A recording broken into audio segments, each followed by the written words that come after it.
গতকাল আপনারা জানেন আমি এখান থেকেই মা শীতলা মন্দিরের সামনে থেকেই গুরুদ্বারা হয়ে আমরা ওই মোড়টায় একদিকে জৈন মন্দির, একদিকে বজরংবলীর মন্দির, একদিকে মসজিদ, একদিকে গুরুদ্বারা, সব কিছু হয়ে কালকে আমি গেছিলাম। আমার পাঞ্জাবি ভাই বোনেরাও এসে গেছে। তো আমি আপনাদের বলি, এই শীতলা মন্দিরে আমি কিন্তু প্রতি মাসে 2-3 বার করে করে আসি। হয়তো সবসময় রাস্তা দিয়ে যাতায়াত করি, আপনাদের সাথে দেখা হয় না, কিন্তু এটা মনে রাখবেন, যারা শীতলা পুজো কমিটি আছেন ওদের দুজনকে স্টেজে ডেকে নাও, তারা কিন্তু জানেন এই ঘটনা। এখানে যতগুলো মন্দির ক্লাব আছে সবগুলো কিন্তু আমি করে দিয়েছি। পিজি হসপিটাল আপনারা তো জানেন কি গেট ছিল, সরু সরু। আমি এসে ফার্স্ট হসপিটালের গেটগুলো বড় করি। পিজি হসপিটালের অপোজিটে ক্যান্সার সেন্টার হচ্ছে, ক্যান্সার হসপিটাল। পিজি হাসপাতালে আমরা কড ব্লাড ব্যাংক করেছি। আপনারা কি জানেন পিজির সাথে শম্ভুনাথকে কানেক্ট করেছি, শম্ভুনাথ পণ্ডিত হসপিটাল। কলকাতা পুলিশ হসপিটালকে কানেক্ট করেছি। তারপরে ইকবালপুরে একটা হসপিটাল আছে গর্ভবতী মায়েদের জন্য, সেটাকে কানেক্ট করেছি। এবং শম্ভুনাথ পণ্ডিত বলে দিলাম, 4-5টা হসপিটালকে কানেক্ট করে বিরাট একটা হেলথ হাব করে দিয়েছি। রামরিক হরলালকা দোকানটা খুব প্রিয় ছিল, আমার বাবা ছোটবেলায় জামা কিনতে নিয়ে আসতো। রামরিক দাস যে হসপিটাল, সেটাও কানেক্ট করে দিয়েছি। ফলে কি হয়েছে, ধরুন অর্থোপেডিক্সের যারা ট্রিটমেন্ট করে তারা কিন্তু ওই পুলিশ হসপিটালের ওখানে তাদের ট্রিটমেন্টটা শিফট করা হয়। আমরা পিজিতে বোন ব্যাংক করছি, এটা কি জানেন? অনেক সময় আমাদের অসময়ে অ্যাক্সিডেন্ট হয়ে যায়, খুবই দুর্ভাগ্যের ব্যাপার। অনেকের পা চলে যায় ছোটবেলায়, হাত চলে যায়, একটা অঙ্গ চলে যায়, সারা জীবন ওই একরকম বেরিয়েছে না আর্টিফিশিয়াল লেগ, ওগুলো খুলে রাখতে হয়, আবার ইউজ করতে হয়, অনেক সময় অসুবিধেও হয়। সেই জন্য আমি ভাবলাম আমরা কেন একটা বোন ব্যাংক তৈরি করব না। অনেকে অসময়ে মারা যায়, অনেকে সুস্থ থাকতে থাকতেও হার্ট অ্যাটাক হয়ে যায়। এই তাদের যে সুস্বাস্থ্য অধিকারী যে বোনগুলো আছে, হাড়গুলো আছে, আমরা সেগুলো কেন জমা করব না ব্যাংকে, মানে হসপিটালে। ব্যাংকে আমরা বোন ব্যাংক বলি, তার কারণ হচ্ছে হাড়ের ব্যাংক। অর্থাৎ কোনো ছেলে মেয়ের অ্যাক্সিডেন্ট হলো, তার পা কেটে বাদ গেল, তার হাতটা বাদ গেল, তখন কি করব আমরা? ওই সব যে আর্টিফিশিয়াল লিম লাগাতে হবে না, এই মানুষের হাড়ি সংযুক্ত করে সে আবার স্বাভাবিক জীবন ফিরে পাবে। এইটা আমি ভেবেছিলাম এবং এটা করেও দিয়েছি, কাজ চলছে। আপনারা জানেন আমি যখন প্রথম ক্ষমতায় এসেছিলাম, এগুলো বলার সুযোগ হয় না, আমি দেখলাম অনেক মেয়েরা জানে গর্ভবতী অবস্থায় মারা যান, বাচ্চা জন্মাতে গিয়ে। আগে খুব মারা যেত, এখন কমে গেছে। আমরা mother and child hub, SNCU, SNSU, paediatric system অনেক উন্নত করেছি। এখন আমি কি করি, যে প্রেগনেন্ট মাদার গ্রামের দিকে দূরে দূরে হয় না, ওদের আমি হাসপাতালের সাথে মাদার হাট করে দিই, মানে হসপিটালের সাথে কানেক্টেড। ধরুন এটা হসপিটাল, পাশে একটা হাট, ওখানে সেই ডাক্তারই দেখে রাখে তাকে 1 মাস আগে থেকে। যখন বাচ্চা হওয়ার সময় হয় তখন হসপিটালে সেই ডাক্তারই তার অপারেশন করে বাচ্চা করে, জন্মায় সুস্থ বাচ্চা। আমি যখন ক্ষমতায় আসি তখন ইনস্টিটিউশন ডেলিভারি, আমরাও তো ঘরে জন্মেছি, তখন তো ছিল না, তখন তো দাইমা বলা হতো। এখন কিন্তু ইনস্টিটিউশন ডেলিভারি বাংলায় 99.9 ভাগ করে দিয়েছি।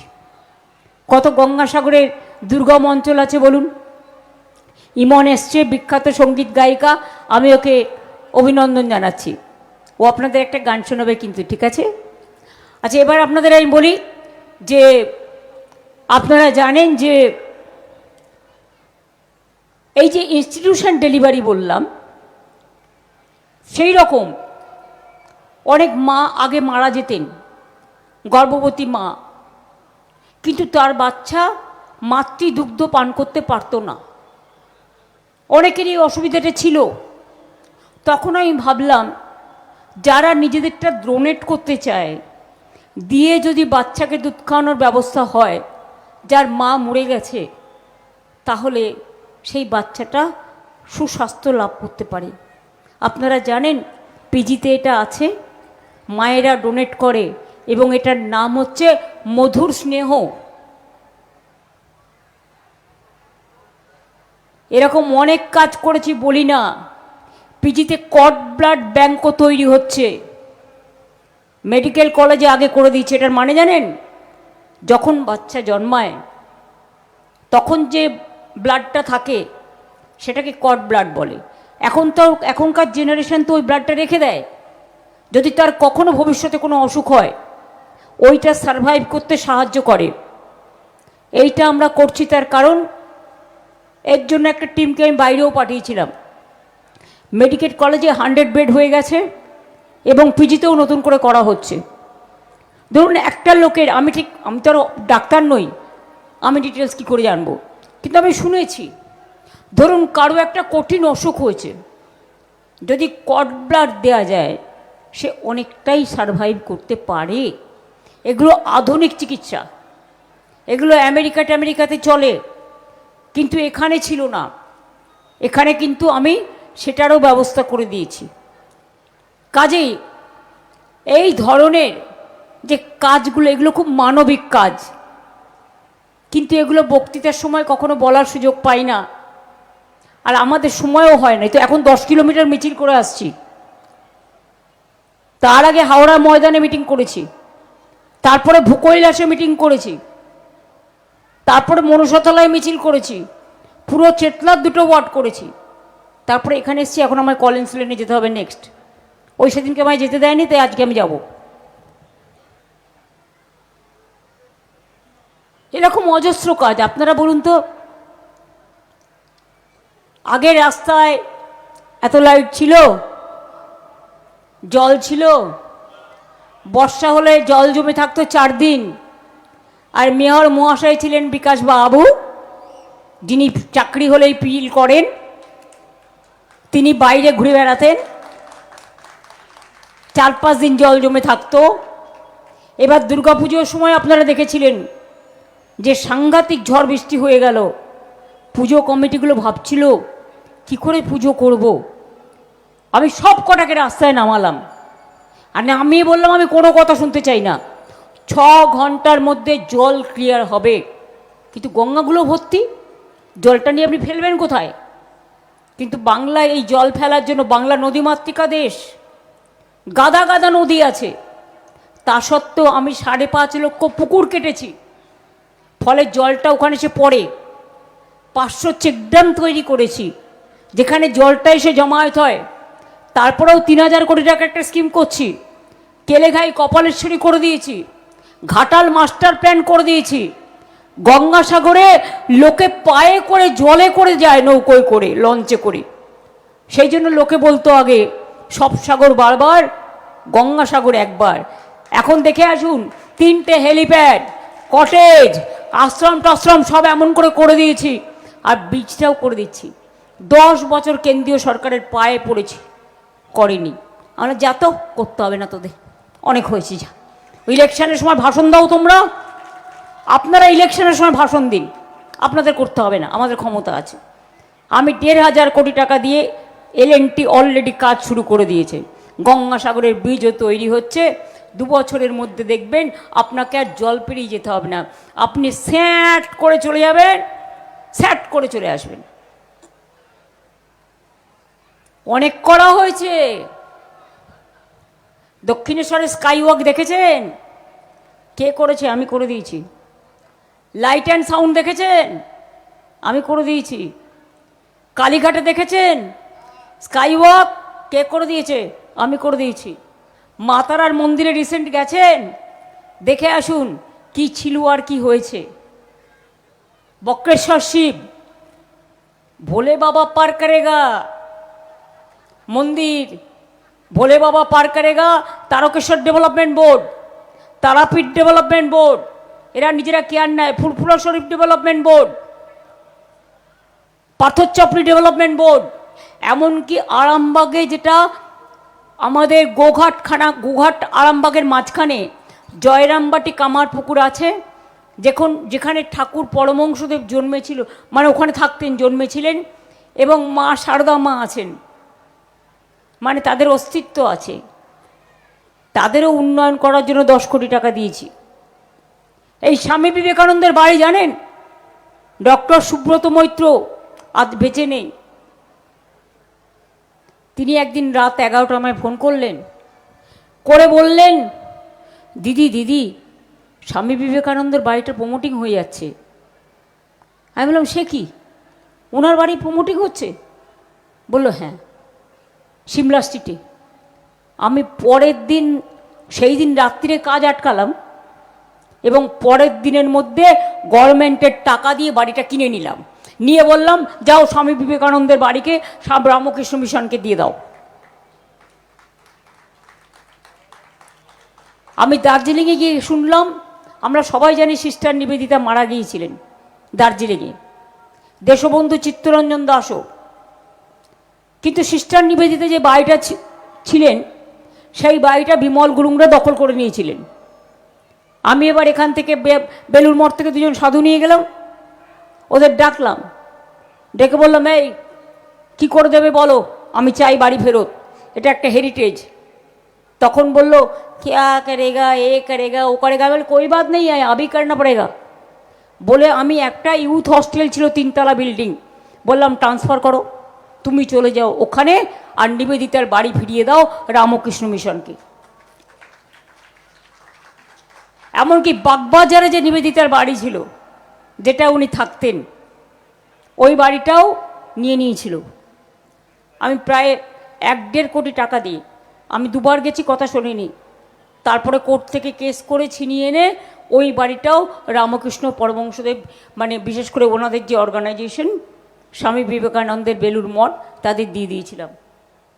বাগবাজারে মা শারদার বাড়ি কেউ ঢুকতে পারত না, আমি গরিব লোকেদের জন্য বাংলার বাড়ি তৈরি করে দিয়ে গেটটা ক্লিয়ার করে দিয়েছিলাম। আমার লজ্জা লাগে যখন এদের নেতারা এসে বলে कि ममता जी कलकत्ता को झुपड़ी बना दिया। আমি তাদের বলি, তুমি একদিন কোথায় ছিলে ভাই? তুমি জন্মেই কোটিপতি হয়ে গেছো, দাঙ্গা করে কোটিপতি হয়ে গেছো। গরিব লোকেদের তো একটা করে গ্রাম থাকে, আমাদেরও একটা করে গ্রাম আছে। আমি ছোটবেলায় ঘুরে বেড়াতাম, কলকাতায় যারা থাকে তাদের অনেকেরই একটা করে গ্রামের সাথে কোনো একটা সূত্র আছে। ভাই, কেউ হকার হবে, কেউ রিক্সাওয়ালা হবে, কেউ, ওটা আমরা ঝুপড়ি বলি না এখন, এটা আমাদের সৌজন্যতা নয়, ওটার নাম আমি পাল্টে দিয়েছি, ওটার নাম উত্তরণ। ওখান থেকে ছেলে মেয়েরা MA পাস করছে, BA পাস করছে, ডাক্তার হচ্ছে, ইঞ্জিনিয়ার হচ্ছে। খবর রাখো, বল তোমরা ঝুপড়ি দেখলেই আগুন লাগাও। আমরা এটা করি না, আমরা ভালোবেসে তাকে উঁচুতে ওঠাই। দেখবেন সব বস্তির নাম হয়ে গেছে উত্তরণ, এবং বাংলার বাড়ি করে দেওয়া হচ্ছে। যাদের জমি এবং যারা ভাড়াটে, তাদের নিয়ে একটা প্ল্যান করা হয়েছে, দরকার হয় 4-5 তলার বাড়ি করে দেবে, সবাই মিলে একসাথে, যে যে ছিল সে সেই থাকবে, যাতে কোনো দিন তাদের সরাতে না পারে। এই প্ল্যানও তৈরি হয়ে গেছে এবং চলছে, অনেক জায়গায় হয়েছেও। কাজেই যারা বড় বড় কথা বলেন, গান্ধীজিকে মারতে গিয়ে তো 3টে বুলেট ছুঁড়েছিলেন। এবার আমি আপনাদের বলি, আমি মোদিজিকে 3টে বুলেটের উত্তর চাইব। এটা গণতন্ত্রের বুলেট, খুন খারাপি নয়, শান্তির। आपने बोला था ना कि हर साल में 2 करोड़ बेरोजगारी को आप रोजगार देंगे, तो 12 साल हो गया, 24 करोड़ तो होना चाहिए था। एक को भी दिया नहीं दिया, रेल बजट उठा दिया, रेल बेच दिया, सेल बेच दिया, बैंक बेच दिया, LIC बेच दिया। ইলেকশনে পরে দেখুন না পেট্রোলের দাম কত বাড়াচ্ছে আর ডিজেলের দাম, শুধু একটু অপেক্ষা করুন। গ্যাসও পেতেন না, গ্যাসটাও আমরা করে দিয়েছি। আমি নিজে মিটিং ডেকে সঙ্গে সঙ্গে শর্ট আউট করেছিলাম। মনে রাখবেন, বাংলায় আমি গর্ব করে বলতে পারি ফার্স্ট বুলেটের উত্তর। আমরা আমাদের একটা রাজ্য, ওদের 23টা রাজ্য আছে, 19টা রাজ্যে ক্ষমতায় আছে। আমরা কিন্তু 2 কোটি ছেলে মেয়েদের চাকরি করে দিয়েছি। আর আমরা যখনই চাকরির আমরা নোটিফিকেশন করি, ব্যাস সিপিএম নয় বিজেপি চলে যাচ্ছে, কোর্টে একটা পিল করে বসে থাকছে, পিল খেয়ে নিচ্ছে যাতে চাকরিগুলো আটকে যায়। টিচারদের দেখলেন না নিয়ে কি করলো, তারপরে তাদেরই ভুল বোঝালো, নিজেরাই খেলো, খেয়ে আবার তাদেরই ভুল বোঝালো। তাদের তো কোনো দোষ নেই। মধ্যপ্রদেশে একটা শিক্ষা কেলেঙ্কারিতে যারা ইনভেস্টিগেশন করতে গেছিল, ভ্যাপাম কেলেঙ্কারি, 50 জনকে খুন করেছে। সে ব্যাপারে মুখে লুকো প্লাস্টার, বড় বড় ভাষণ। এখানে রিটার্নিং অফিসার বলছে আমাকে, মানে কোলের ছেলে দেখে দেখে বসিয়েছে সব, তারা নাকি জোর করে করে দখল করবে। পরশুদিন কালকে ভোট হওয়ার আগে আমাকে একজন একটা মেসেজ দিল, আমি দেখলাম ইন্টারেস্টিং। মেসেজে লিখছে, দিদি গ্রামে গঞ্জে হরিনাম সংকীর্তনও হচ্ছে না আর আজানের সুরও হচ্ছে না, গটগট করে বুটের শব্দ হচ্ছে। এখানেও হবে। আজকে কালকে দেখেছে পোগারপাড়, যেটা ওদের জায়গা, পুরো হার, 93% মানুষ ভোট দিয়েছে, মানে SIR এর অত্যাচারের বিরুদ্ধে নিজের অধিকার রক্ষার ভোট দিয়েছে। সেই ভোট আপনার পক্ষে যাবে না। এই ভোট গেছে মানুষের পক্ষে, তৃণমূল কংগ্রেসের পক্ষে। যেখানে আমরা আশাও করিনি সেখানেও আমরা জিতব। আমি রাত 3:30 পর্যন্ত মনিটরিং করেছি। মালদার EVM মেশিন পৌঁছেছে রাত্রি 3:30। আমি আমার নির্বাচনের আগে তো কাউন্টিং এজেন্টদের নিয়ে মিটিং করবই। এরা নন্দীগ্রামে কি করেছিল জানেন? আমি জিতে যাওয়ার পরেও ডিক্লেয়ার করে দিল, আপনাদের মনে আছে ইলেকশন কমিশন ডিক্লেয়ার করে দিল, তারপরে কম্পিউটারে উল্টো নাম্বার লোড করলো। যতক্ষণ কম্পিউটারে আপলোড না হচ্ছে কেউ ছেড়ে যাবে না। কোনো EVM মেশিন দেখে দেখে আমাদের জায়গাগুলো খারাপ করে দেয়।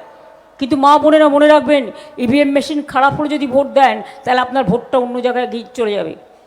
ও সারানোর নাম করে চিপ বসিয়ে দেবে। একটু কষ্ট করে ভোটটা দিতে হবে নিজের অধিকারের স্বার্থে। আমি আর একটা অনুরোধ করব, আপনারা কিন্তু এই ভোটার স্লিপটা যত্ন করে রাখবেন ভবিষ্যতের জন্য।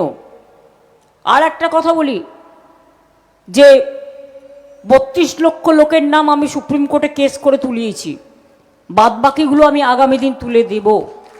ইলেকশনের সময় বিজেপি চায় না সব মানুষ ভোট দেয়। কালকেও ভোটের লাইনে বেচারা একজন মহিলা, তার হাজব্যান্ডের ভোটের নাম নেই, তার ছেলের ভোটের নাম নেই, দুঃখে মারা গেছে। 4 জন মারা গেছে কাল ভোটের লাইনে। গরমে গরম সহ্য করতে পারেনি, সব মেশিন খারাপ করে দিয়ে বসে থাকছে। 2 লক্ষ পুলিশ নিয়ে এসছে, সব বাইরের। অবজারভার মানে কি? কনজারভার। কনজারভেন্সি আছে জানেন তো, কর্পোরেশনের একটা ডিপার্টমেন্ট, রাস্তাঘাট পরিষ্কার পরিচ্ছন্ন করে রাখে। আর এরা মানুষের ভোট পরিষ্কার করার জন্য এসছে, যাতে ওয়াশিং মেশিনে ঢুকিয়ে দেওয়া যায়। একটা নিয়ম মানছে না, একটা সিস্টেম মানছে না।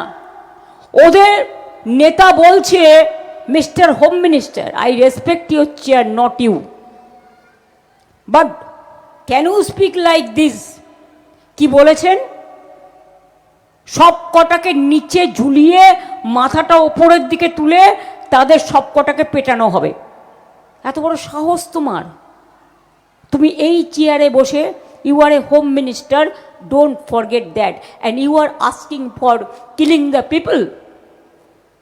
Is it not the terms of crime,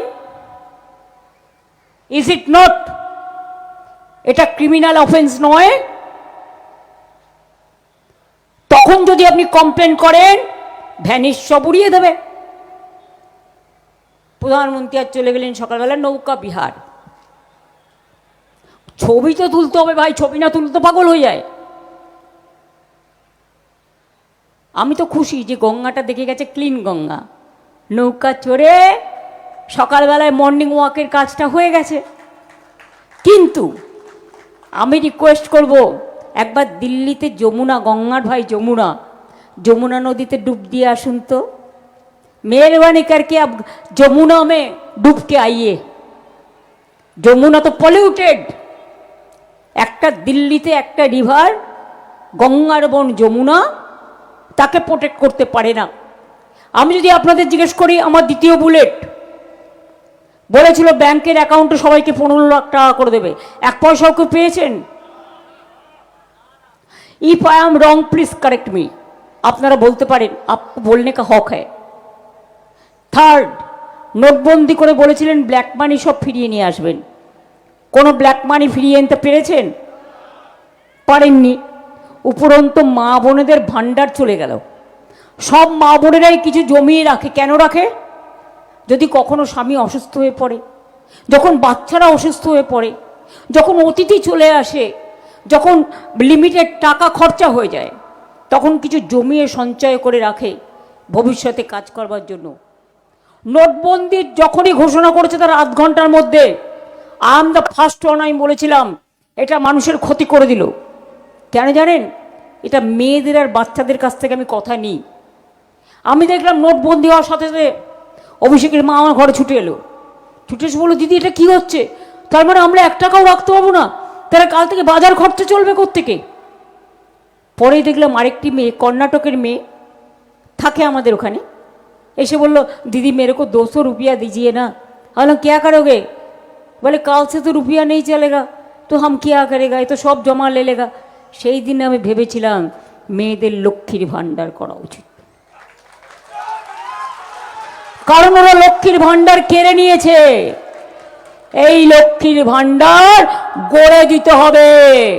তাই মনে রাখবেন, লক্ষ্মীর ভান্ডার করেছিলাম, বলেছিলাম 21-এর আগে করব, 500 টাকা দিয়ে শুরু করেছিলাম, আর বাজেটে করে দিয়েছি, যাতে ইলেকশনের সময় মিথ্যে কথা বলে প্রচার করে যারা এটা দেবো ওটা দেবো, তারা করে না। তাই আমরা করে দিয়েছি 1500 এবং 1700। আমার প্রায় 2.5-3 কোটি মেয়েরা পায়। ফেব্রুয়ারি পর্যন্ত যারা অ্যাপ্লিকেশন করেছে সবাই পেয়েছে। আগামী দিন জেনে রাখুন, আজীবন পাবেন, যত দিন থাকবেন পাবেন। যুবসাথী প্রকল্পে যারা আবেদন করেছেন, এটা ভিক্ষা ভাতা নয়। অনেক ছেলেমেয়েরা মাধ্যমিক পাশ করার পরে, হয়তো সব বাড়ির তো অবস্থা সমান নয় বলুন, কিছু তো সাধারণও আছে, স্কলারশিপ থাকলেও তাদেরও তো একদিন ক্যান্টিনে খেতে ইচ্ছে করে, তাদেরও তো একটু ঘুগনি খেতে ইচ্ছে করে। তারা টাকাটা পাবে কোত্থেকে? তার বাবা মা সংসার চালাতে, তাও তো এখন দেখবেন কাজের লোক পাবেন না। কেন বলুন তো?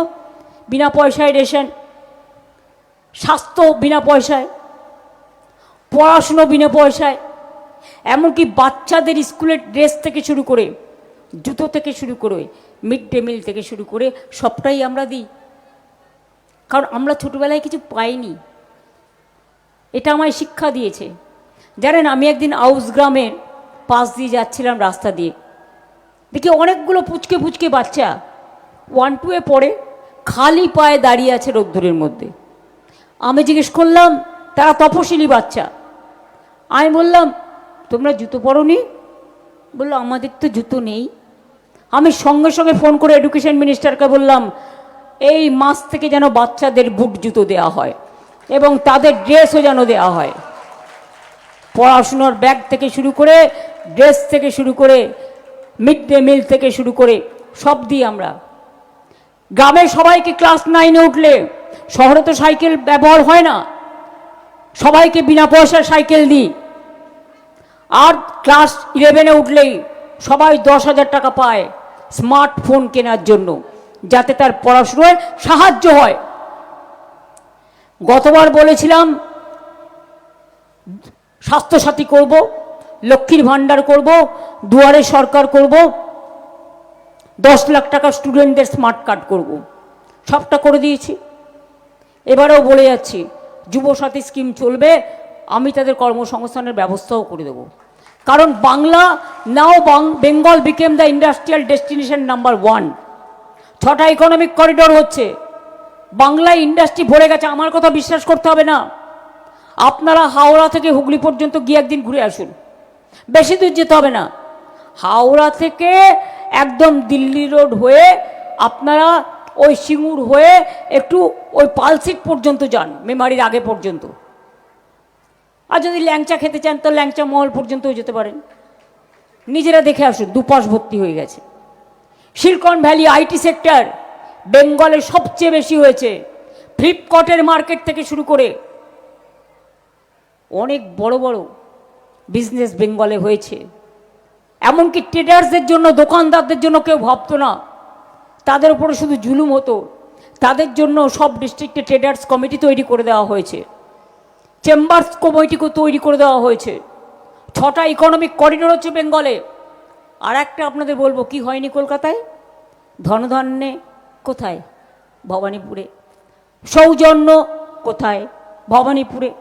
সম্পন্ন কোথায়? ভবানীপুরে। সুলগ্ন কোথায়? ভবানীপুরে। পিজি হসপিটালের উডবান নিউ বিল্ডিং থেকে শুরু করে এগুলো কোথায়? ভবানীপুরে। ও উত্তীর্ণও তো আছে, শিল্পান্নও আছে। আলিপুর মিউজিয়ামকে, আলিপুর জেলকে আলিপুর মিউজিয়াম করে দিয়েছি, আর আলিপুরের জেলটাকে পদ্মপুকুর বাড়ি পুকুরে দিয়ে দিয়েছি। সব জায়গায় আগেকার ছেলেমেয়েরা মিউজিয়ামে কত কি জিনিস আছে, আপনারা কি দেখে আসবেন, সব সাজিয়ে দেওয়া হয়েছে। বাকিটা কোথায় আছে? বাকিটা কোথায় আছে? কলকাতায় যখন আমি ওই 3 রকমের লাইট ট্রাঙ্গুলার যেগুলো লাগাতে শুরু করলাম, আমায় সব গালাগালি দিল। আমি যখন স্কাই আর নীল আর স্কাই আর হোয়াইট রং করতে শুরু করলাম, আমায় বললো আমি আর্জেন্টিনা হয়ে গেছি। আরে স্কাইয়ের কোনো সীমা থাকে না, স্কাই মানে আকাশ। আমি তো আমার পার্টির কালার করিনি, আমি একটা কালার করেছি যেটা সুদিং কালার। এই আইডিয়াটা আমি পেয়েছিলাম ইংরেজরা থাকাকালীন রাজস্থানে। একটা পিঙ্ক সিটি বলা হয় জয়পুরকে, কারণ 7-8টা বড় বড় বিল্ডিং আছে। আর আমি এখানে কিন্তু সারা বাংলায় স্কাই আর করে দিয়েছি। আর এখন দেখুন আমাদের টুকলি করে দিল্লিতেও করছে, মহারাষ্ট্রেও করছে, কর্ণাটকাও করছে। তা তোমরা টুকলি করলে কেন? ভালো জিনিস ঠিক আছে, টুকলি করো, আমার কোনো যায় আসে না, চুকলি করবে না। এবার আপনারা আমাকে বলুন, এই যে পাড়ায় পাড়া মেয়েরা স্কুলে বাচ্চাদের দিতে যায়, সেখানে বাস স্ট্যান্ড করে দেওয়া, পে অ্যান্ড ইউজ করে দেওয়া প্রত্যেকটা ওয়ার্ডে ওয়ার্ডে। আরে আমরা যখন কলেজ লাইফে দেখেছি, এই পাড়ায় তো আমি রোজ আসতাম পড়াতে, তখন তো উজ্জ্বলা সিনেমা হলে যেতে হতো, অথবা পূর্ণ সিনেমা হলে, অথবা ভারতের সিনেমা হলে। আর এখন তো এলাকায় এলাকায়। এটা আমি প্রথম শুরু করেছিলাম যখন আমি দক্ষিণ কলকাতার এমপি ছিলাম। আমি পুরো আমার এমপি ল্যাডের টাকা দিয়ে শুরু করেছিলাম। আর আজকে তো কলকাতায় সবুজায়ন হয়ে গেছে, এমনকি মিলেনিয়াম পার্কটাও যাতে মানুষ চলতে পারে করে দিয়েছি। কোনটা বাকি রেখেছি? যান তারাপীঠ মন্দির, যান নলাটেশ্বরী মন্দির, যান সতীপীঠ কঙ্কালীতলা, যান ফুলেশ্বরী ফুল্লরা মন্দির, যান মা নন্দিকেশ্বরী, যান বক্রেশ্বর, যান শিব মন্দির, শিবযজ্ঞ মন্দির কুচবিহারে, যান মদন মোহন মন্দির কুচবিহারে, যান দেবী চৌধুরানী মন্দির জলপাইগুড়িতে। কোথায় করিনি? দুর্গা অঙ্গনও তৈরি হচ্ছে, কারণ দুর্গা পূজায়, আরে পুজোর সময় আমি যখন টাকা দিলাম ক্লাবগুলোকে, আমার বিরুদ্ধে কেস করলো এই বিজেপির লোকগুলো। জগন্নাথ ধাম যখন তৈরি করলাম, আমার বিরুদ্ধে কেস করলো। এত বজ্জাতের বজ্জাত, এরা আবার ধর্ম মানে? বেশ করেছি, ক্লাবগুলোকে টাকা দিয়েছে, আবার দেবো, প্রতিবার দেবো। পুজো করবে না ভালো করে, মাছ খাবে না, মাংস খাবে না, ডিম খাবে না, পুজো করবে না, তোদের মাথা খাবে না আমার মাথা খাবে? আমি তো লুচিও খাই, পরোটাও খাই, ধোকলাও খাই, ধোসাও খাই, লিট্টিও খাই, ঠেকুয়াও খাই, হালুয়া চেয়ে খাই। জিজ্ঞেস করুন পাঞ্জাবি ভাইদের। কালকে আমি গিয়ে ওখানে দাঁড়িয়ে বললাম আগে হালুয়া নিয়ে এসো, তখন গরম গরম বাজার ছিল, ওইটাই আমাকে দিয়েছে। আমি এক ফোঁটা মুখে দিয়ে গেলাম। শীতলা মন্দিরে যেমন মায়ের পুজো দিয়ে গেলাম, ওখানেও গেলাম। এটা আমার স্বভাব, আজকে নয় চিরকাল করি। কালীঘাট ওই আমার যেখানে বাড়ি সেই রাস্তাটার মোড়ে দেখবেন একটা বগলামুখী মায়ের মন্দির করে দিয়েছে। খুব জাগ্রত, আমার আরাধ্য দেবতা। আবার সিঙ্গুরে যখন জমি আন্দোলন করতাম তখন আমার একটা প্রতিজ্ঞা ছিল, যদি সিঙ্গুরের কৃষকরা জমি ফিরে পায় আমি এখানে একটা সন্তোষী মাতার মন্দির করব। এবং যখন আমি অনশন করতে শুরু করেছিলাম সেই দিন প্রতিজ্ঞাটা করেছিলাম। সেই দিন থেকে আজও কিন্তু আমার সন্তোষী মাতা আছে। ফ্রাইডে আমি করি, এবং ওখানে দেখে আসবেন সিঙ্গুরে আমি একটা মন্দির করে দিয়েছি নিজে থেকে, কারো কাছ থেকে দয়া নিয়ে নয়। জগন্নাথ ধাম যখন হয় বলল সোনার ঝাড়ুটা কে দেবে, আমি বললাম আমি দেবো। আরে যেটুকু আছে তার থেকেই দাও না, আমি তো এক পয়সাও স্যালারি নিই না। আজকে ধরুন 14-14.5 বছর হয়ে গেল, এক পয়সা তো 1 টাকা নিইনি গভর্নমেন্টের থেকে, 4 টাকাও নিই না। গাড়িটাও আমার পার্টির গাড়ি। আর আমি 7 টার্মস এমপি হিসেবে প্রায় মাসে এই কত বছর গুনুন, 1984 থেকে 89 হয়ে গেছে, 5 বছর 35,000। এরপর প্রতি বছর কাউন্ট করুন আপ টু 2011 5,000 করে বাড়ছে।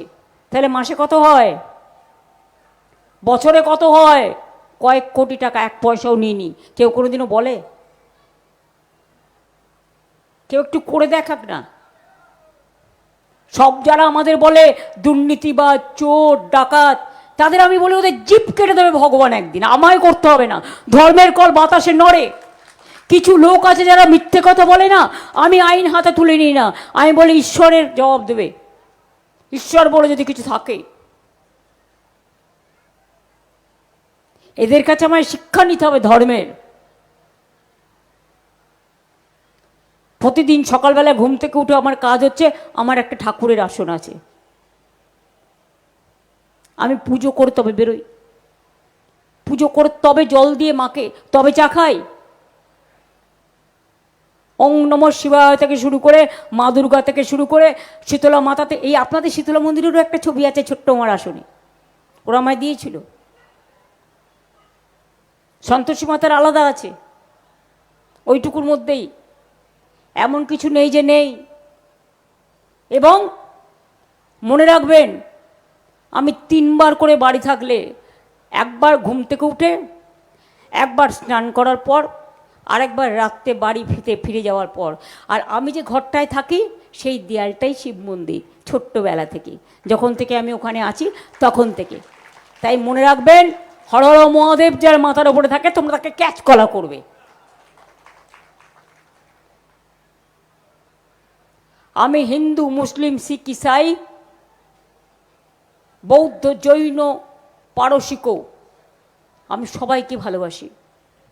এই তো গত 4টে মিটিং করলাম জৈনদের সাথে, দিগম্বর, সীতাম্বর, তারাও জমি চেয়েছিল, আমি দিয়ে দিয়েছি।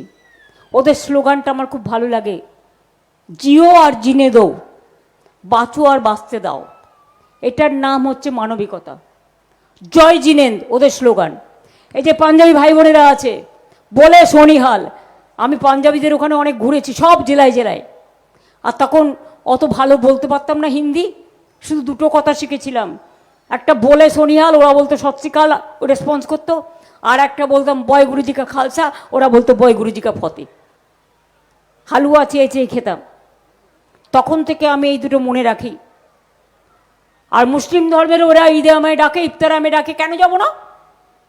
আমি যদি ছট পুজোয় যেতে পারি, আমি যদি গঙ্গা পুজোয় যেতে পারি, আমি যদি ছট পুজোয় 2 দিন ছুটি দিতে পারি, আমি যদি ছট পুজোর জন্য সব ব্যবস্থা করতে পারি, আমি যদি লিট্টি খেতে পারি, আমি যদি ঠেকুয়া খেতে পারি, আমি যদি ধোকলা খেতে পারি, আমি যদি ধোসা খেতে পারি, তাহলে ওরা আমাকে যখন সিমুই পাঠায় ওটাও আমি খাই।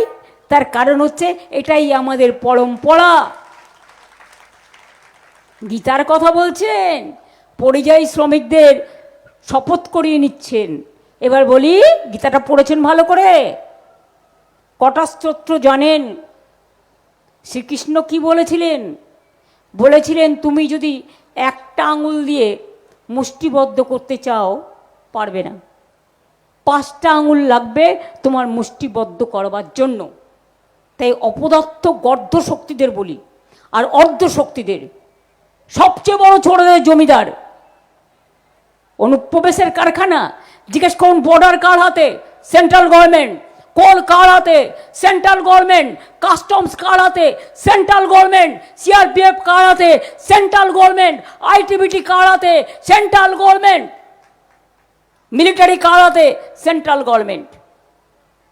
পহেলগাঁও যখন অ্যাটাক হয়, তুমি পাকিস্তানকে অ্যাটাক করতে পারো না, তখন তোমার কোথায় থাকে ফোর্স? কোথায় থাকে? তুমি গণতন্ত্রে ইলেকশন করবার জন্য ফোর্স পাঠিয়েছো, যাতে মানুষ ভয় করে ভোট না দিতে পারে। কাল 4টে থেকে নোটিশ দিয়েছে ইলেকশন কমিশনের কেউ কেউ অফিস থেকে, যে 4টের পর ঝামেলা হবে, যাতে লোক ভোট না দেয়। আরে এইভাবে মানুষকে রোখা যায়? ভোট তো আসবে গট গট করে করে, তারপরে 4 তারিখের পর পালিয়ে যাবে। ওরা থাকবে কোথায়?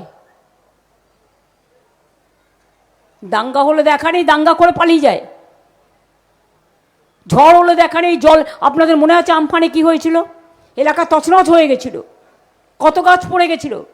কোভিডের সময় মনে নেই, আমি জীবন ঝুঁকি নিয়ে আমি পাড়ায় পাড়ায় গিয়ে চক্কর কেটেছিলাম, এবং পাড়ায় পাড়ায় গিয়ে মানুষকে সাপোর্ট করেছিলাম। ঝড়ে দেখা নেই, বর্ষায় দেখা নেই, জলে দেখা নেই, অ্যাক্সিডেন্টে দেখা নেই, ফায়ারে দেখা নেই।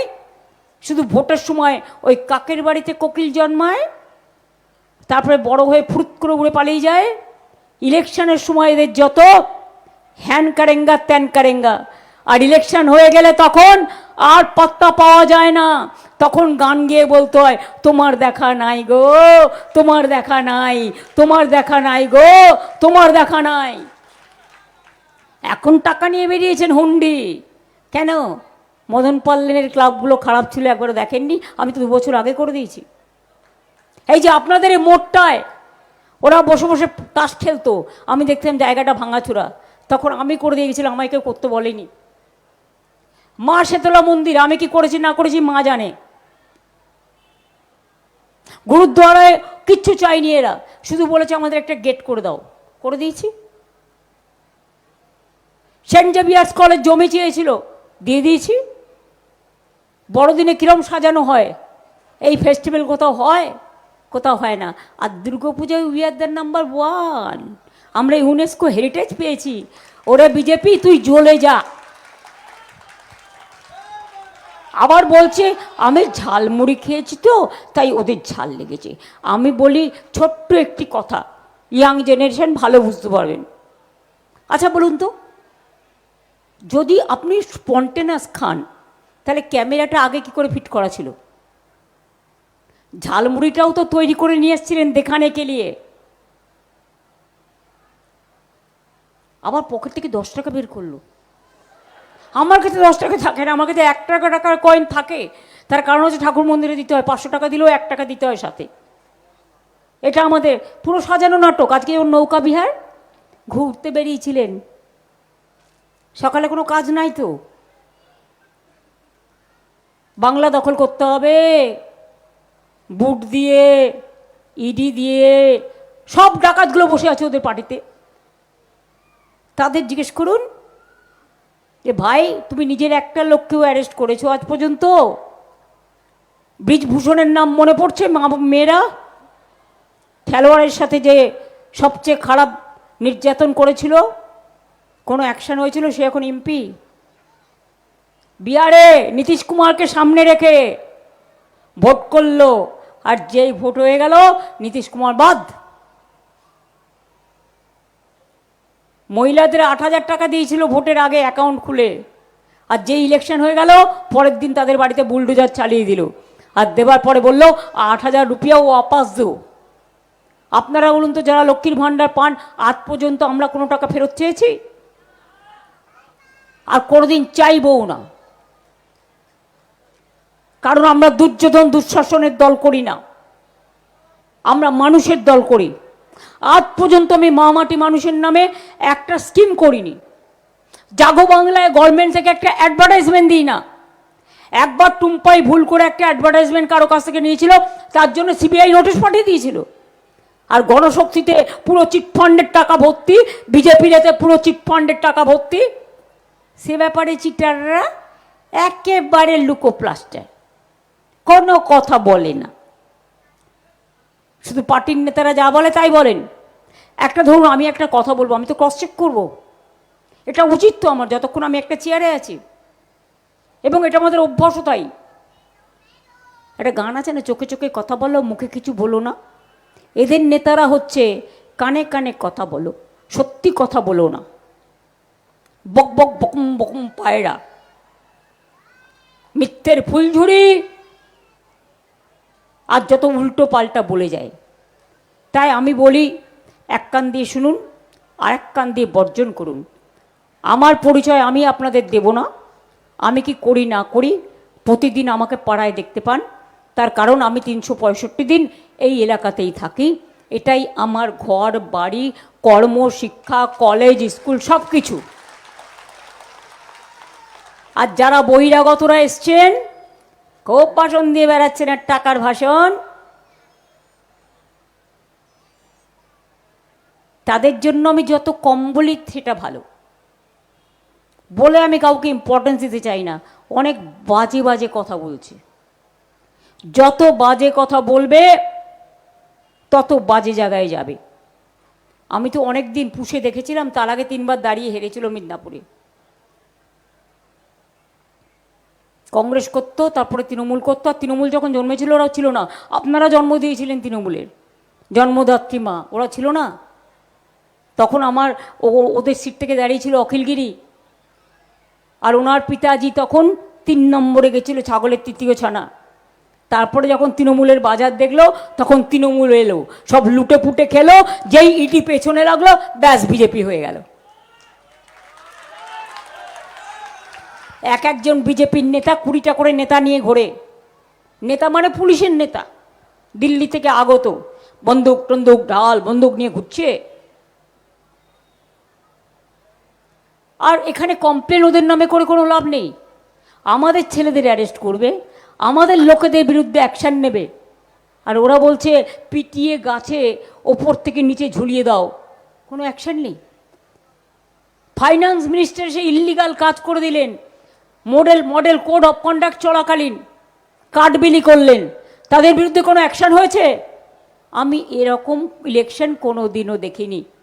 আই এম সরি, আপনাদের আশীর্বাদে শুভেচ্ছায় দোয়ায় আমিও 7 বার এমপি হয়েছি, আমিও 4 বার সেন্ট্রাল মিনিস্টার হয়েছি, আমি অনেক প্রধানমন্ত্রীর সাথে কাজ করার সুযোগ পেয়েছি, কিন্তু বিশ্বাস করুন আমি অন্যদের শ্রদ্ধা করলেও এদের শ্রদ্ধা করতে পারি না, কারণ এরা শ্রদ্ধার যোগ্য নয়। তাই বলি, টার্গেট করেছিল বাংলাকে। 4-5 দিন আগে দেখেছেন লোকসভায় ধরাশায়ী করে দিয়েছি, মুখে ঝামা ঘষে দিয়েছি, আমরা পরাস্ত করে দিই সবাই মিলে। আসলটা জেনে রাখুন, রহস্য এইটা বলে আমি শেষ করব।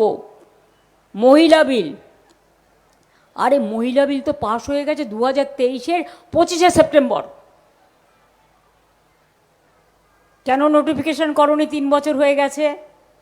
আসলে সামনে এ প্ল্যান এ, পেছনে প্ল্যান বি। প্ল্যান এটা বলছে মহিলা বিল কিন্তু পাস হয়ে গেছে, পেছনে কি ছিল? প্ল্যান বি কি? ডিলিমিটেশন করো। ডিলিমিটেশন করে আগামী দিন তো জিতবে না, শিওর হয়ে গেছে। 543টা সিটের জায়গায় লোকসভায় 850 সিট বানাতে হবে। তার জন্য বঙ্গভঙ্গ করতে হবে, দেশভঙ্গ করতে হবে। ছেড়ে দেবো বলুন? আমার এমপির প্রচার চলছিল এখানে ইলেকশনে, তা সত্ত্বেও আমাকে 20 জন এমপি পাঠাতে বলেছিল, আমি 21 জনকে পাঠিয়ে দিয়েছিলাম যে যাও আগে গিয়ে ওকে পরাস্ত করে এসো। এবং আগামী দিন বলে যাচ্ছি, ওদের বিনাশ শুরু হয়ে গেছে, পতন শুরু হয়ে গেছে। শুধু ইডি দেখানো, ব্যবসায়ীদের চমকানো, মানুষের বাড়িতে গিয়ে দোকানদারদের ধমকানো, গরিব মানুষকে অপমান করা, অসম্মান করা। আজকে যাদবপুর ইউনিভার্সিটির স্টুডেন্টদের নিয়ে কি বলেছে দেখেছেন? কেউ বলতে পারে এ কথা যে যাদবপুর ইউনিভার্সিটির স্টুডেন্টরা নাকি অ্যানার্কি করে? শুনুন, ছোটদের নিয়ে নেতাজি সুভাষচন্দ্র বসু একটা বইয়ে বলেছিলেন, তরুণের স্বপ্ন বইটার নাম, একটা লাইন ছিল, ভুল করবার অধিকার, রাইট টু মেক ব্লান্ডার্স। যদি ছোটরা ভুলও করে, তোমরা তাকে অ্যানার্কি বলছো না, ভুল করেনি, ওর তো গণতান্ত্রিক আন্দোলন করার অধিকার আছে। আমাকে বরঞ্চ অনেকবার ঢুকতে দেয়নি, তাতে কি আছে? তাই বলে আমি তার অ্যান্টি হয়ে যাব? কিন্তু ওরা যখন অনশন করেছিল আমি ছুটে গিয়েছিলাম। আজকে বলছে যাদবপুর ইউনিভার্সিটি অ্যানার্কি করে, যেটা বাংলার নাম্বার 1 ইউনিভার্সিটি র্যাঙ্কিংয়ে। ছেলেমেয়েরা পড়াশুনো করে, তাদের মেধা আছে।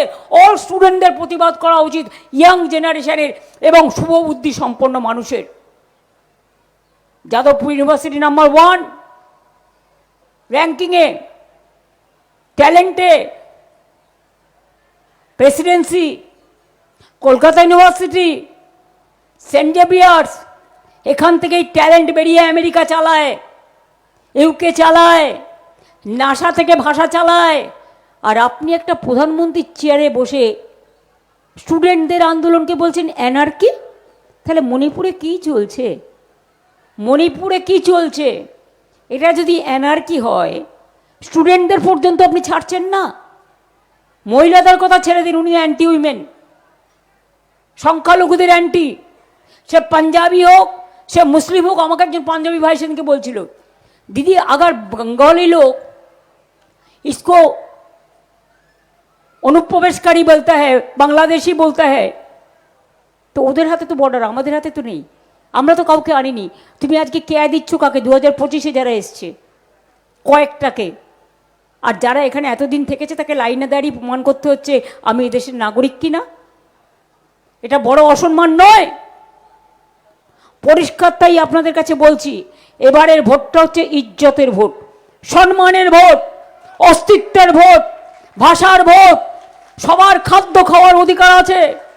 সব বিজেপি রাজ্যে মাছ মাংস ডিম বন্ধ।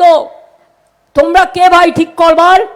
গুজরাটি গুজরাটির মতো খাবার খাবে, রাজস্থানী রাজস্থানীর মতো খাবে, পাঞ্জাবি পাঞ্জাবির মতো খাবে, খ্রিস্টান খ্রিস্টানের মতো খাবে, বিহারিরা বিহারির মতো খাবে। বাংলা দেখলেই হ্যাংলা। এটা একটা চ্যাংরামো হচ্ছে। বলছে মাছ মাংস ডিম কিচ্ছু খাওয়া যাবে না, সব বিজেপি রাজ্যে বন্ধ করে দিয়েছে। আমার মাথা আর আপনাদের মাথাকে থাকবে। ওরা জিজ্ঞেস করুন কী খাবে? মাছ খাবে না, মাংস খাবে না, ডিম খাবে না। বাঙালিরা, ওদের নামই তো হচ্ছে মাছে ভাতে বাঙালি, দুধে ভাতে বাঙালি। কই তোমাদের খাওয়া নিয়ে তো আমরা এরকম বলি না। তুমি কেন বলছো মাছ মাংস ডিম খাওয়া যাবে না? আর বলতে ঝালমুড়ি খেয়েছে, ঝাল লেগেছে। ঝাল লেগেছে বল, ঝাল তো বুঝবে 4 তারিখে, কাউন্টিংয়ের পর রেজাল্ট খুলবে আর দেখবে। প্রথম দিকে ওই ভ্যানিশ কমিশন দেখাবে বিজেপি জিতছে, সূর্যাস্তের পরেই দেখবেন সব হওয়া। প্ল্যানিংটা হচ্ছে রাত্রির পর্যন্ত নিয়ে যাওয়া, বদমাইশি করা। আর মিডিয়াকে আমি দোষ দিই না, গদি মিডিয়া। সকালবেলায় বিজেপি থেকে লিখে দেয়, বলো সার্ভে রিপোর্টে এটা বেরিয়েছে। আমি জিজ্ঞেস করি এটা কি সত্যি? বলে না না, ও তো বিজেপি অফিস থেকে দেয়। আর সেইটাই ওরা চালিয়ে দেয়। ওরা যা দেবে সেটাই চালিয়ে দেবে। একদম ভয় পাবেন না। বাংলাকে আমি খুব ভালো চিনি। আজ নয়, আমি ছোট্টবেলা থেকে ঘুরে বেড়ানোর লোক। আর বাংলার প্রত্যেকটা রাস্তা, প্রত্যেকটা জেলা, প্রত্যেকটা ব্লক, প্রত্যেকটা গ্রাম, প্রত্যেকটা কর্মীকে আমি চিনি। মানুষেরও কোন জেলায় কোন মানুষ কি খায় সেটাও আমি জানি, কার কি পরম্পরা সেটাও আমি জানি। কাজেই লাস্টে বলে যাই, যতই করো হামলা। শুনুন, 2011-এ বলেছিলাম বদল নয় বদলা চাই। আর এবারে বলছি বদল নয়, গণতন্ত্রে বদলা চাই। যে অত্যাচার ওরা করেছে মানুষের ওপরে, প্রত্যেকে নিজের ভোট দেবেন। আর তৃণমূল ছাড়া আমি আপনাদের বলি, এসআইআর করার সময় কেউ রাস্তায় ছিল না, কাউকে পাননি। আর যারা ভোট কেটেছে গদ্দারগুলো, আজকে এসে তারা ভোট চাইছে। কি করে বলে বাংলার লোকেরা বাইরে গেলে হোটেল দেয় না, অত্যাচার করে, মেরে ফেলে। আর তারা আজকে এসে বলবে ভোট দাও। আমি যদি ওদের জায়গায় হতাম না আর এই কথা বলতাম, তাহলে আমি দড়ি কলসি নিয়ে আগে নিজেকে শেষ করে দিতাম, আমি ডুবে মরতাম। কিন্তু এদের না আছে লজ্জা, না আছে ঘৃণা, না আছে ভয়। যার 2টো কান আছে তার 1 কান কাটার ভয় থাকে, এর তো 2টো কানই কাটা। সুতরাং নির্লজ্জ এরা, পার্টিটাই নির্লজ্জ, বেয়ার দল। একদম দুর্গন্ধ, ঠিক বলেছেন একদম। না না, নামটা আমি বলি না, এই যত বলবো আমার মুখের ভাষা নষ্ট হয়ে যাবে, আর আমার ঈশ্বরের প্রতি ভরসা নষ্ট হয়ে যাবে। আমি কারো নাম বলতে চাই না। আমি আপনাদের বলবো, তাহলে যতই করো হামলা, আর পুলিশ যদি গটগট করে, মা বোনেরা হিল পরে খটখট খটখট করতে করতে যাবেন সামনে দিয়ে। আমি মনে করি গণতন্ত্রে মানুষের ক্ষমতা সবচেয়ে বড়। আর election is the festival of democracy, it is not the festival of atrocities. এটা মাথায় রাখতে হবে। আমি এটুকু বলে সকলকে প্রণাম, সালাম, সত শ্রী আকাল। আমি সবাইকে জয় জিনেন্দ বলে, নমস্তে বলে, নমস্কার বলে আমি আমার বক্তব্য শেষ করছি। আমার এখন আবার কলিন্স লেন যেতে হবে। ভালো থাকবেন, সুস্থ থাকবেন, সুন্দর থাকবেন। অনেক কুৎসা, অনেক অপপ্রচার করবে সোশ্যাল মিডিয়াতে, অন্য রাজ্যের খবর এখানকার নাম করে দেখায়, সব ফেক অ্যান্ড ভেক। একটাও বিশ্বাস করবেন না, নিজের মনকে বিশ্বাস করবেন। আমি এটুকু বলে বলবো, জয় হিন্দ, বন্দে মাতরম, জয় বাংলা, জয় বাংলা, জয় বাংলা, জিতবে বাংলা, জিতবে বাংলা, জিতবে বাংলা। আমি 3 মিনিট ইমনের একটা গান শুনে কলিন্স লেন যাব। ও খুব ভালো গান গায়, দারুণ গান গায়। নমস্কার। সবাই মিলে একবারে কি একটু দিদির জন্য জোরে একটা হাততালি হয়ে যাবে? সবাই মিলে যতজন আছি আমরা। আমি খালি একটা কথাই বলতে চাই, আমি একজন সঙ্গীত শিল্পী হিসেবে এই বাংলায় দিদির সরকারের কাছ থেকে, আপনাদের কাছ থেকে যা সম্মান পেয়েছি সেটা আমার শিরোধার্য, এবং দিদি যেখানে আমি সেখানে, এর মধ্যে কোনো ভুল নেই। আর রবি ঠাকুর আমাদের সকলেরই, আমরা যাপন করি রবি ঠাকুরকে। তাই রবি ঠাকুরের একটা গান দিদির জন্যে, এবং এই যে একটা যা চলছে আমাদের গোটা বাংলা জুড়ে, যে মানুষ একা থেকে নেতৃত্ব দেন এবং তাকে আমরা অনুসরণ করি সকলে, তার জন্য তো একটা গান হতেই হবে, এবং সেটা রবি ঠাকুরের জন্য। রবি ঠাকুরের গান সবাই মিলে হাতে একটু তাল দেব তো আমরা? বেশ। যদি তোর ডাক শুনে কেউ না আসে তবে একলা চলো রে, যদি তোর ডাক শুনে কেউ না আসে তবে একলা চল, সবাই মিলে, তবে একলা চলো, একলা চলো, একলা চলো, একলা চলো রে, তবে একলা চলো, একলা চলো, একলা চলো, একলা চলো রে, যদি তোর ডাক শুনে, যদি তোর ডাক শুনে কেউ না আসে তবে একলা চলো রে, যদি কেউ কথা না কয়, ওরে ওরে ও ভাগা, কেউ কথা না কয়, যদি সবাই থাকে মুখ ফিরায়, সবাই করে ভয়, যদি সবাই থাকে মুখ ফিরায়, সবাই করে ভয়, তবে পরাণ খুলে ও তুই মুখ ফুটে তোর মনের কথা একলা বলো রে, যদি তোর ডাক শুনে কেউ, যদি তোর ডাক শুনে কেউ না আসে তবে একলা চলো রে। আমি খালি শেষে একটা কথাই বলবো, আমার খুব আনন্দ হয়, রাতে খুব শান্তির ঘুমোই এটা ভেবে যে আমাদের একটা মমতা বন্দ্যোপাধ্যায় রয়েছেন। একটা জোরে হাততালি হয়ে যাক দিদির জন্য।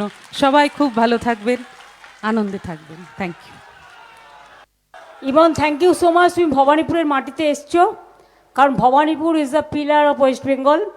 এখান থেকেই আমরা 294টা সিটে লড়াই করছি, এবং আমি সারা বাংলায় কিছু না হলেও 200 মিটিং করেছি। আজকে 1 মাস 5 দিন হয়ে গেছে। 55%, 50% লুর মধ্যে দাঁড়িয়ে অনেক মিছিলও করেছি, কিন্তু তবু লড়ে যাচ্ছি, লড়ে যাব এবং বাংলাকে জেতাবো। এটাই হচ্ছে আমাদের একমাত্র কাজ। যতদিন বাঁচবো এইখানে জন্মেছি, এখানেই মারা যাব, কিন্তু কোনোদিন বাংলাকে ছেড়ে যাব না। আরেকটা গানের 2 লাইন হোক না, পয়লা বৈশাখ গেল না, কি গান গাইবো? তুমি এবার তোর মরা গাঙে করতে পারো, দোলাও দোলাও করতে পারো, হে নূতন করতে পারো, যা ভালো লাগবে। এবার তো সবাই গাইবেন তো? এই দিদি দেখছেন, বলছে তুমি যাকে ভালোবাসো, এই সব সময় প্রেমের গান বলবেন না, এটা এই প্রেমের এটা এটা একটা বোঝেন তো, একটা। এগুলো ডিপেন্ড করে মানে প্রোগ্রাম টু প্রোগ্রাম। আচ্ছা আমরা গাই। যদি তোর ও সরি সরি সরি সরি, এবার তোর মরা গাঙে বান এসেছে, জয় মা বলে ভাষা তোরি। এবার তোর মরা গাঙে বান এসেছে, জয় মা বলে ভাষা তোরি। ওরে রে ওরে মাঝি, কোথায় মাঝি প্রাণপণে ভাই, ডাক দে আজি। তোরা সবাই মিলে বৈঠানে রে, সবাই মিলে বৈঠানে রে, খুলে ফেল সব দরাদরি। এবার তোর মরা গাঙে বান এসেছে, জয় মা বলে ভাষা তোরি। Thank you so much. তুমি ওই নৌকা বিহার করো না, তরিতে বেয়ে একটু তরণীকে, সাগর সঙ্গমে নবকুমারকে গঙ্গা সাগরে গিয়ে পদার্পণ করে এসো, আমার আমন্ত্রণ রইল। নিশ্চয়ই দিদি। Thank you so much. Thank you. এবার আমরা মিটিং, বাবলু সিং, পপিয়া সবাই আছে, বৈশারা, তোমরা মিটিংটা শেষ করো, আমি আসছি, আমার কলিন্স লেনে মিটিং আছে, আবার দেখা হবে। Thank you. ওই ছবিটা নিয়ে এসো তো, বাচ্চাটির ছবিটা নিয়ে নাও, একজন মেয়ে। হ্যাঁ আচ্ছা শোনো না, তুমি কালকে আসবে তো? কালকে আমি বলে দেবো কালকের প্রোগ্রাম, আমি দেখে বলে দিচ্ছি। কালকে প্রোগ্রাম আছে কোথায় যেন?